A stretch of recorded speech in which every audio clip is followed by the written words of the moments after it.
5 साल और रह जाती कांग्रेस तो पूरा इंडिया उनके नाम पर कर देते। सपोर्ट उसको बाहर देशों से है, वहाँ ट्रेनिंग देता है और यहीं भेजता है, क्योंकि यहाँ के मुसलमान ही गद्दार हैं। डंडा दे के भी लेंगे, हिंदुस्तान तो है, और पाकिस्तान भी लेंगे और पीओ के भी लेंगे। मोदी जी फुल एक्शन में है और बहुत जल्दी इसका डिसीजन हो जाएगा। वक्त बोर्ड जो आया है इसका विरोध क्यों कर रहे हैं कांग्रेसी? मुसलमानों का भड़का रहे हैं। तो आपको क्या लगता है जो ये वक्फ बोर्ड का कानून आया है वो सही है? बिल्कुल सही है। बिल्कुल नहीं तो सही है, 100%। सब ये अपना अयोध्या की जहाँ पे वो हुआ था, कुंभ हुआ था, ये अपना इलाहाबाद, वो बोलते हमारी जगह है। अब हर चीज जहाँ सब देखो वो बोलते हमारी है, सब कुछ उनका पास है। इंडिया क्या है, जहाँ हाथ रख दिया उसका है। वो तो कांग्रेस ने उनके नाम पे कर दिया सब कुछ। अगर 5 साल और रह जाती कांग्रेस तो पूरा इंडिया उनके नाम पे कर देते, पूरा इंडिया उनके नाम पे कर देते। आप बताएं किस बारे में पूछ रहा हूँ मैं वक्फ कानून के बारे में। एक मिनट। वक्फ कानून में जितनी पावर्स इन्हें दी गई थी, किसी हिंदू एक्ट को दी गई, जितने भी हिंदू ट्रस्ट हैं किसी को नहीं दी गई आज तक। और उन्हें इतनी पावर दे दी थी, अगर यहाँ हाथ रख दिया तो ये जंग उनकी, कोई सबूत नहीं, कोई कहीं अपील नहीं। मेरे हिसाब से तो इसमें थोड़ी कमी रहेगी। ये पिछली डेट से लागू होना चाहिए था, बजाय करंट डेट से लागू कर रहे हैं। पिछली भी जांचें होनी चाहिए, जो ये ऐसे इन्होंने हड़पी हैं ज़मीनें वापस होनी चाहिए। और हिंदू जो मुस्लिम एक्ट बना था ये वक्फ बोर्ड, ये गरीब आदमी के लिए बना था, और सब नेताओं ने कब्जे करके वहाँ मल्टी बिल्डिंगें बना रखी हैं कमर्शियल। सब वो फ़ायदा उठा रहे हैं उसका। आम मुस्लिम को तो उसका भी फ़ायदा नहीं मिला। सर आप सभी से मेरा एक ये सवाल है कि जो युद्ध है वो जरूरी है या मजबूरी है? जरूरी है, कोई मजबूरी नहीं, युद्ध बहुत जरूरी है। ये नक्सलवादी जो है ना, जो उग्रवादी जो खत्म कर ले, बहुत जरूरी है। सारे देशों को पता है कि पनप कहाँ से रहा है, इसकी जड़ कौन है। सारा पाकिस्तानी जड़ है, पूरे वर्ल्ड को पता है, पर मजबूरी में चुप थे। अब सारे एक हो रहे हैं, वो खाली चाइना छोड़ के। एक बात मेरे को ये बताइए सर कि पाकिस्तान को भी पता है कि हिंदुस्तान बहुत ताकतवर है, फिर भी वो ऐसी घटना करने से बाज नहीं आता है, क्योंकि सीधे युद्ध लड़ने की उसकी स्थिति नहीं है। वहाँ से सपोर्ट है ना। यूएसए जो पैसा दे रहा है, या यूएसए बोल तो दिया उसने कल, मतलब उनके जनरल ने कि मतलब कि यूएसए मतलब, तो सपोर्ट उसको बाहर देशों से है। बाहर देश से जो उससे सपोर्ट है, अगर सपोर्ट उसके जो कूटनीति है, कूटनीति में अगर सारा पैसा मतलब कि कट जाए तो वो वैसे मतलब कि भीख मंगो हो जाएगा कटोरे लेकर। आपको क्या लगता है सर? जी, पाकिस्तान को पता है कि हिंदुस्तान इतना ताकतवर है, फिर भी वो ऐसी घटनाओं से बाज नहीं आता। असल में क्या है, उसे पता है सीधी टक्कर तो नहीं ले सकता।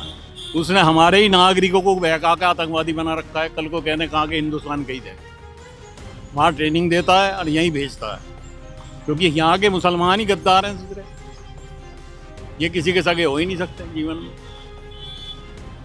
जहाँ तक रिलीजन की बात आएगी। तो वो तो हिंदुस्तान में रह रहे हैं, हिंदुस्तान का पानी पी रहे हैं, हिंदुस्तान का नमक खा रहे हैं, फिर भी गद्दारी कर रहे हैं। उनके वहाँ का कार्य है। इनके साथ वाले तो नहीं छोड़ रहे। एलओपी है कौन, क्यों नहीं बोलते? आपका विपक्ष है कहाँ? विपक्ष नेता कहाँ बैठा है, कहाँ घूम रहा है, वो बोल रहा है? आप हमारे से पूछो, उनसे पूछे, कहीं और जाके पूछो कि क्यों नहीं बोल रहा विपक्ष नेता। एलओपी कहाँ है, वो कहाँ छुप के बैठा है, सिर्फ मुस्लिम वोटों के लिए?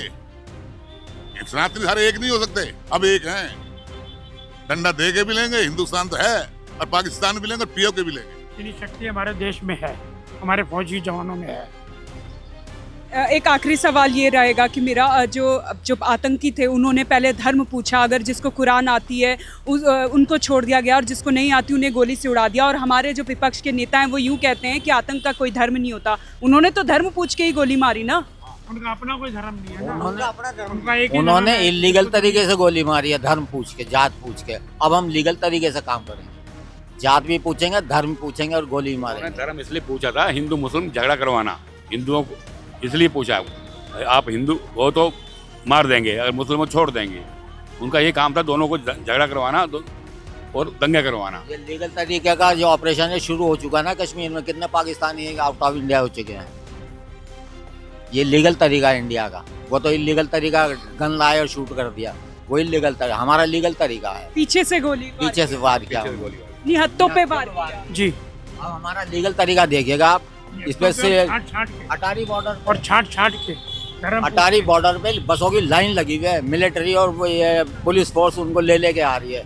मेडिकल वालों तक को नहीं छोड़ रहे, जो इलाज कराने पाकिस्तान जाए थे वो भी बैकआउट कर रहे हैं। इसलिए अब घबराने की कोई ज़रूरत नहीं। अब मोदी जी फुल एक्शन में है और बहुत जल्दी इसका डिसीजन हो जाएगा। मैं आपसे ये सवाल करना चाहूँगी, आखिर में अगर ये युद्ध होता है तो जीत हिंदुस्तान की तय है, तो ये पाकिस्तान को समझ लेना चाहिए। हिंदुस्तान पहले भी जीता हुआ था, आज भी जीता हुआ। हिंदुस्तान हारा कब था?